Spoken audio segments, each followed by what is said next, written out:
Hi guys, welcome back to my channel. This is Pokenight, aka Heather, and I hope you guys are all having a great week.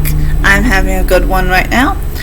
I would like to do my second video of the channel, which will be my top 10 favorite Johto Pokemon. If you guys like the video, please leave a like, a thumbs up. It would really mean a lot to me. And also, if you guys really have a different opinion, please let me know down in the comments. I have no trouble hearing the different opinions, and I honestly would love to hear why you disagree, why you think a different Pokemon should be my favorite. Please let me know. And if you guys really like the videos, please think about subscribing. It's absolutely free for you, but it would mean the world to me. And with that, let's get into this video. These are my top 10 favorite Johto Pokemon, and now let's start with number 10, Chikorita. Now, Chikorita is my number 10 because I honestly love this Pokemon. When I first got Soul Silver, because when I was younger, me and my brother would both get a copy of the games. He would always pick the one he liked more, and I would get the one he didn't like the most. So I always ended up with the least desirable version of the game, but I never cared. So, when I started with Soul Silver, I always chose Chikorita as my starter because I went off of the idea of a casual player, which is where I just chose whatever Pokemon I like. So I would go through the game and I would only choose the Pokemon I like for my team. For my original team, I had Chikorita, Togepi, and those were the main two I honestly used throughout most of the gameplay when I first started the game. I know it's not the best starter. It makes the beginning part of the game so difficult and so hard. It takes a lot of energy and time to actually use this Pokemon inside of a battle or something like that because of the fact that it is not actually the strongest. When it gets its final evolution, Meganium, it actually is worth it because the Pokemon will be able to help you out. But for most of the gameplay, it's actually really difficult to use this Pokemon unless you have all the types covered that could be super effective against it. So as much as I love it, it's not one I choose anymore, and I'll explain why later when I get to the one I choose. So for number 9, I actually chose Totodile. Now, as a spoiler, I'm going to say all 3 starters are on my list, but they're all on my list for different reasons. Totodile is on my list because I honestly love its shiny. Its shiny honestly reminds me of a water type Pokemon because they chose the aquamarine with the dark navy blue, which made it stand out so pretty. Especially inside Hot Gold and Soul Silver where it follows you around. It's so cute. And I loved it inside the anime because they gave it such a cute animation the whole time. Like every single time it runs, it waddles, and it acts so cute. And it made me want it. Inside Gen 2, it's not the best starter because of the fact they don't give it Ice Fang. But when Gen 4 came around, they updated the moveset with some of the newer moves, and Ice Fang was on that moveset. So now, it actually is a very good Pokemon if you want the game to be easy against the 2 Dragon-type masters, Claire and Lance. Now, if you don't care about that, or you're the type of person who over-levels, then it may be the perfect starter for you. But if you're really looking for a Pokemon to make this easy, then choosing Totodile and getting it up to a point where it learns Ice Fang is the best move you can make for your playthrough of a Gen 4 game of Hot Gold or Soul Silver. Gen 2, it doesn't get that move, so it actually is a lot worse. So number 8 on my list is Cyndaquil. Now this is one I choose the most because it really is the best starter for a Gen 2 game, especially if you're starting inside Gen 2. Now if you're starting inside Gen 4, Cyndaquil or Totodile are going to beat the game by themselves. A lot of people would actually recommend Totodile a lot more because the fact its water typing allows you to continue through the game where you have to use a lot of surf and waterfall and those type of moves to actually continue through a Johto playthrough. But I've always loved Cyndaquil because I feel like I can find a water type easier inside a Johto game than I can inside any other type of game. So for me, it was always worth it to get the Cyndaquil because it made it a Pokemon that I'm okay with. Now as I played more, I've learned about the Primo eggs, which I didn't know about when Gen 4 first came out. I didn't know about them, so I never used that as any reason. But the Primo eggs made it to where even if I choose Cyndaquil, I can still have already a Mareep and a Wooper to use if I really want that Water, Grass, Fire core. And it works out really well because if they start at level 1, they're more likely to listen to you as a trainer no matter how many badges you get. Which means if you over level, like I do every now and again, because I actually, when I play through a game, I look for every Pokemon that is possible inside each route, each encounter, like with the headbutt mechanics inside Soul Silver. I will actually spend the time finding a tree that actually allows me to do it, and I will keep on using headbutt until I get every single headbutt Pokemon possible. It takes time, but also I feel it's more rewarding. So a lot of times my Pokemon do become over level, but I don't think that that's a bad thing because at least I'm getting able to train them.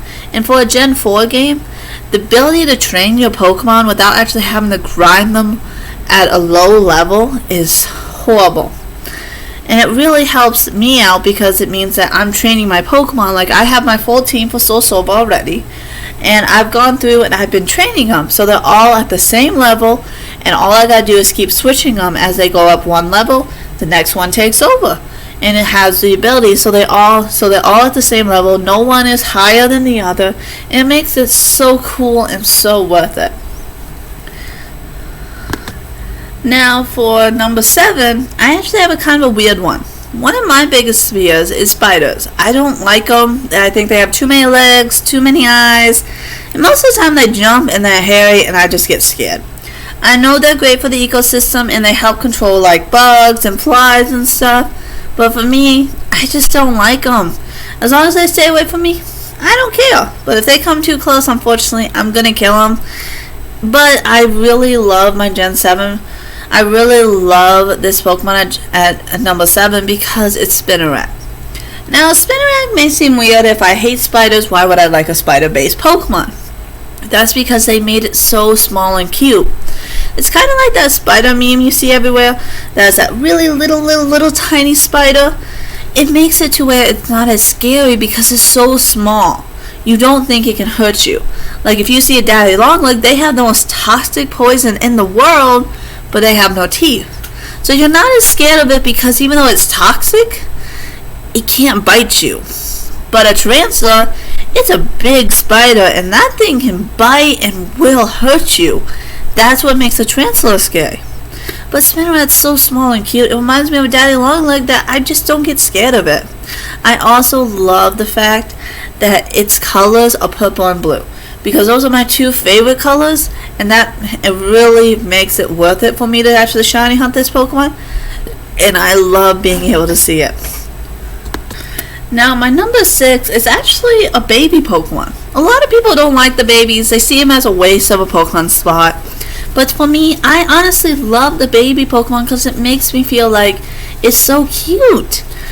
It makes me feel that they're such a cute little addition to the game that makes it worth it to breed some of these higher level Pokemon. Because if they had never made Munchlax, I wouldn't have even thought about breeding my Snorlax for anything because of the fact it would have just been a big Snorlax at level 1, which would have meant more training. But with Munchlax, it means that it's actually worth to train that, to get that Pokemon set up to go to the daycare with the Ditto, because you're actually working towards a new Pokemon that is so interesting and so small and little, it just makes you want to hug them. A lot of my dogs are small little toy breeds, and every single time people just want to go up and hug them because they're so small. They aren't really scary, they're not the type of Pokemon that you're going to want to run from, but they're so cool and so tiny. Cleffa is one of those Pokemon for me. I love, 1, that is the fact that it's called the star-shaped Pokemon, and 2, it's such a tiny little version of Clefable that it honestly makes it feel like Cleffa is a baby, while Clefairy is the teenager, and then the adult is Clefable, because it really feels like that to me. And I love the fact that they took a lot of inspiration from the moon and the stars, and they gave us this Pokemon, which made it so cool and made it so worth it for me. I loved having this Pokemon, and inside Gen 4 I used one of these Pokemon on my team inside my Diamond version when I first got that game. And I honestly loved using it. It made it so interesting, so cool, and I felt like I honestly was making the right choice using this Pokemon because it was so helpful in the end. Now for number 5, I have Houndoom. I love this Pokemon. I love its Dark and Fire typing. It was the first of its kind to get this typing, and I think they made a perfect puppy-based Pokemon out of a type that you wouldn't normally see. It doesn't look like it's too much of a fire type. It looks more like it's just a pure dark type, but the fact that it has the fire typing added on means that it's a type of Pokemon that will surprise you in the end. I also think it's one of the best for a playthrough, especially if you're using Platinum. It's a very good Pokemon. It's a type of Pokemon that will help you beat that game and have no trouble battling any of the boss battles, anything. I really hate that in Gen 2 and Gen 4, when they remade Heart Gold and Soul Silver and they could fix this, they still left this Pokemon in Kanto.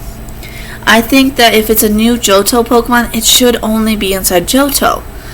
But it's just like Murkrow. It's a type of Pokemon that they felt was better off inside the other region, so that you actually had to work towards it.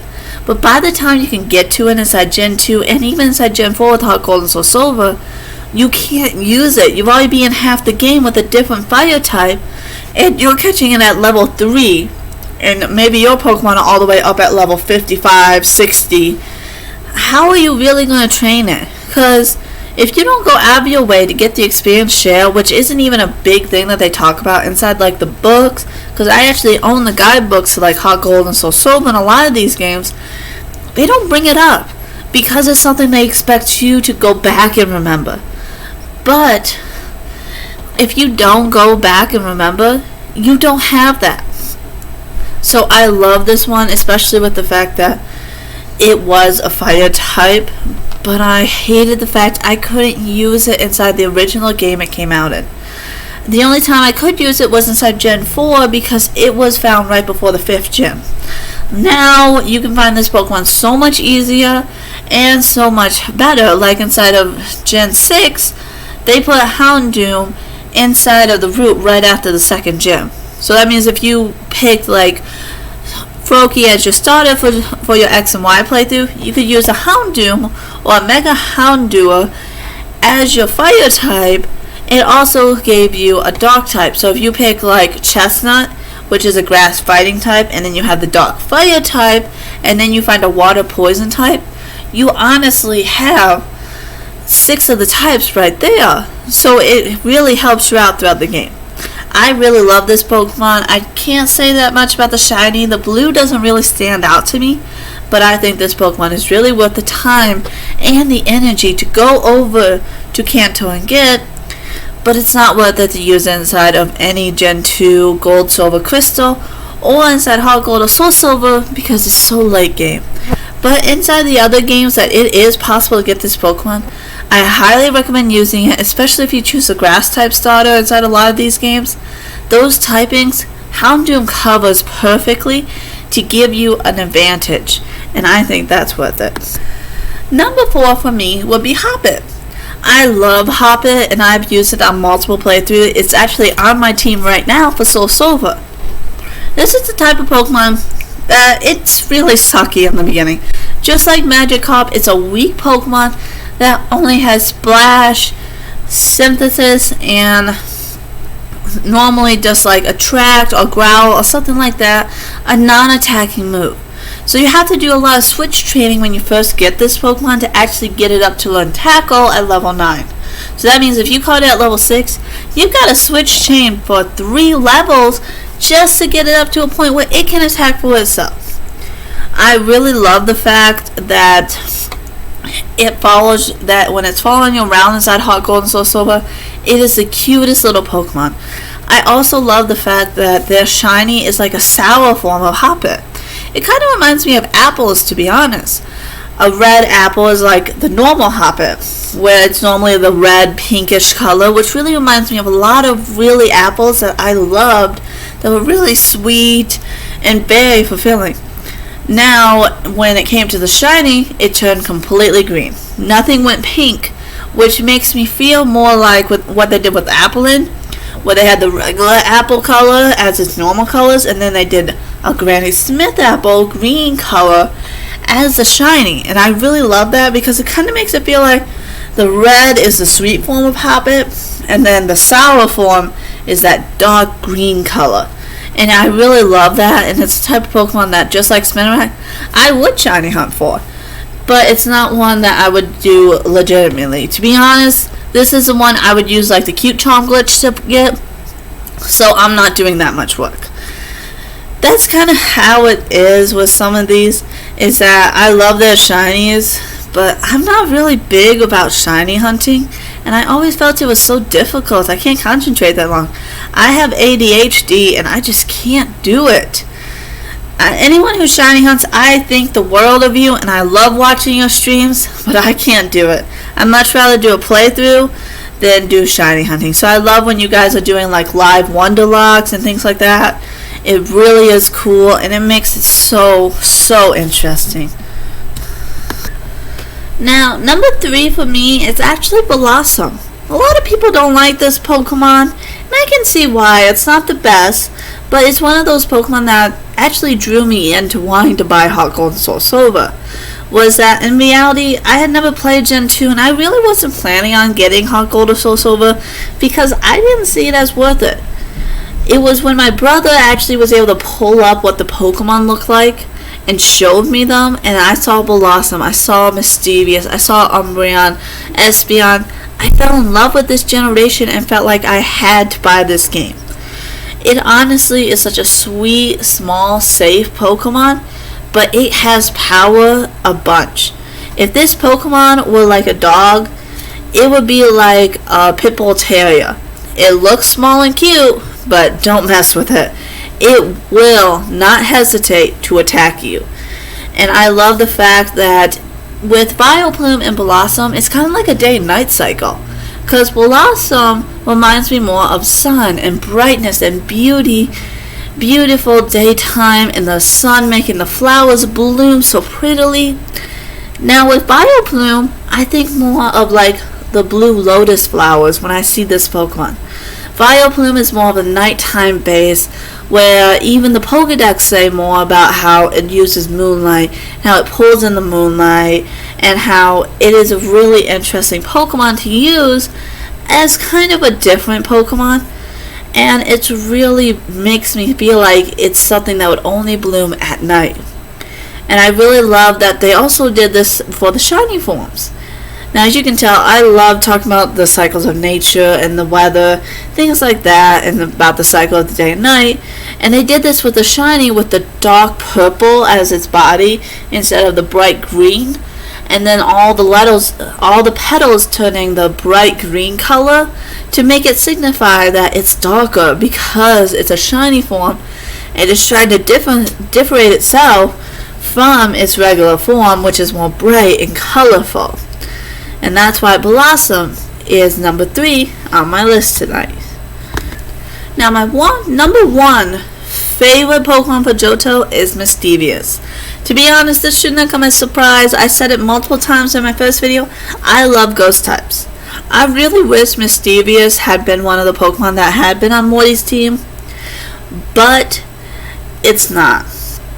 And I can kind of see why. Its base attack total is so low, it wouldn't actually work as a gym leader's Pokemon, even if you trained it high enough.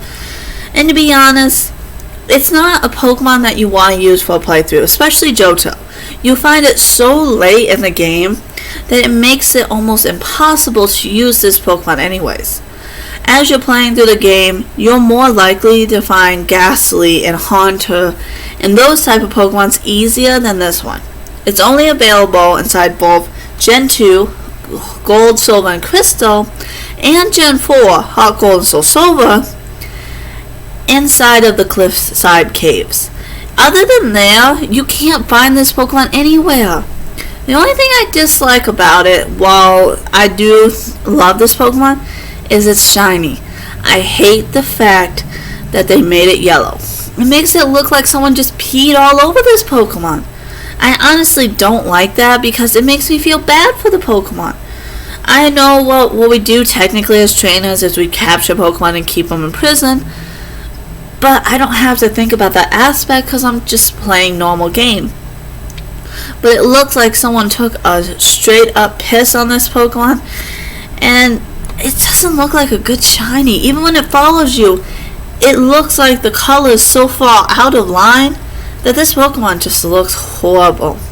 I just don't think this Pokemon is really worth it inside of its original game, just like Houndour. But if you can get it inside of Diamond, Pearl, and Platinum and use it for a playthrough, this Pokemon and its evolution, Mismagius, are the two best you are going to find for that playthrough. I have used them, and I was able to beat Cynthia with just Mismagius, and that's almost impossible, and I'm so happy I won. But this Pokemon really, really helped me out. Now, these are just my top 10 favorite Pokemon for Johto. If you have a different one, as I stated, please let me know down in the comments. Give me a thumbs up or a like if you like the video, and subscribe if you've got the ability to. And with that, I would like to also introduce my second doggy. He's the second oldest. His name is Buddy.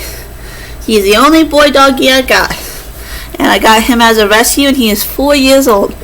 And with that, we would like to say goodbye and have a good day.